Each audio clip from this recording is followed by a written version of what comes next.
आत्मीय भक्तजनों, हरिओम। सप्रेम जय श्री हरि। ओम ऐं ओम। आज का प्रसंग है, सच्ची और कड़ी मेहनत करने वालों को जीवन में सफलता जरूर मिलती है। इस कहानी के माध्यम से जाने, जो लगनशील होता है, दृढ़ निश्चय होता है, वो सफल होता है। ऐसा महाभारत में एक कहानी आया है कि एक बार युधिष्ठिर ने भीष्म पितामह से पूछा, पितामह कोई ऐसा व्यक्ति बताएं जो मरकर जिंदा हो गया हो। भीष्म पितामह बोले कि ऐसा तो बहुत कम होता है, किंवदंतियां हैं, लेकिन एक कहानी मुझे याद है, मैं तुम्हें बता रहा हूँ। किसी ब्राह्मण दंपत्ति का एक छोटा सा बच्चा 9-10 साल का मर गया। वह बच्चा को लेकर श्मशान गया।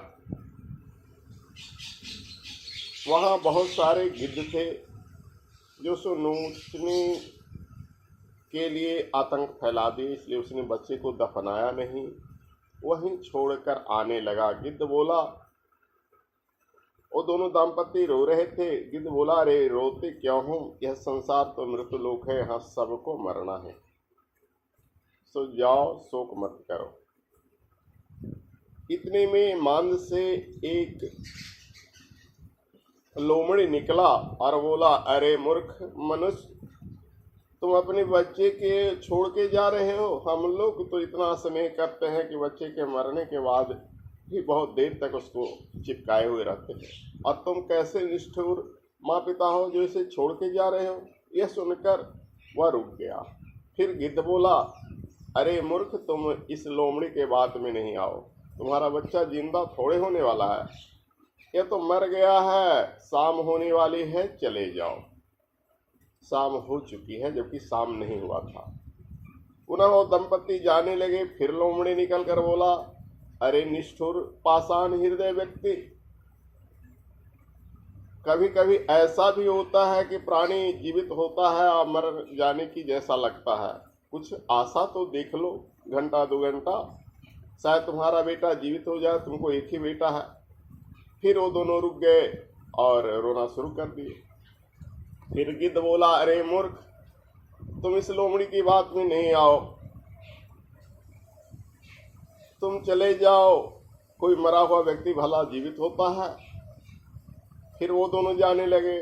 फिर लोमड़ी बोली, अरे मूर्ख, तुम इस गिद्ध की बात में मत आओ, अगर तुमने कुछ पुण्य किया है तो भगवान को याद करो, शायद कोई साधु संत मिले, तुम्हारा बच्चा जिंदा हो जाए।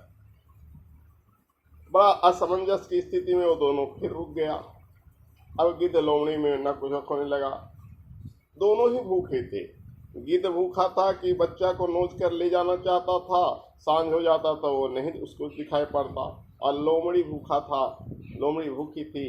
वो सोच रही थी कि गिद्ध जब मांद में चले जाएगा, जब तक इसको रोक के रखेंगे तो शायद अंधेरा में कोई सियार इसे नोचेगा तो बचा हुआ हम भी खा लेंगे। दोनों अपने अपने फेरा में लगे हुए थे, कोई इसको सच्चा उपदेश नहीं दे रहे थे। फिर भी यह निश्चय कर लिया कि अब बच्चा जीवित हो या न हो, हम भी यहीं प्राण त्याग देंगे। दृढ़ निश्चय करके वह दोनों दंपत्ति रोना शुरू कर दिया और भगवान को पुकारना शुरू कर दिया। इतने में भगवान शंकर जी प्रकट हुए और बोले, वरदान मांगो। भगवान शंकर जी से उसने कहा कि हे प्रभु, यदि मैंने जीवन में कुछ भी पुण्य किया हो, आपका नाम स्मरण किया हो, तो मेरा बच्चा को आप जीवित कर दीजिए। भगवान शंकर जी बोले, तथास्तु, बच्चा जीवित हो गया। अब भगवान शंकर जी लोमड़ी और क्या कहते हैं, गिद्ध को भी पूछे कि तुम्हें भी कुछ चाहिए। बोला, प्रभु, हम तो इसके भूखे थे, आपने तो मेरा हार छीन लिया, तो ऐसा करो कि हमें भूख सताए नहीं। तो भगवान शंकर जी ने उसकी ओर भी हाथ फेरा, वो दोनों को लगा कि उसका पेट भर गया है। भगवान बोले, देखो, जो जीवन में किसी काम को करना चाहता है वो दृढ़ निश्चय हो जाए, अपने पथ पर अडिग रहे तो उसको काम में सफलता देर सवेर जरूर मिलती है। लेकिन जो घबरा कर भाग जाता है, जो छोड़कर बीच मैदान में चला जाता है, उसे कभी सफलता नहीं मिलती। तुमने बार बार इसके कहने पर यहाँ रुका, इस कारण तुम हमें पुकारा अंतर्हृदय से, तो हम प्रकट हुए। आज तुम्हारा बच्चा तुम्हारे दृढ़ निश्चय से जीवित है।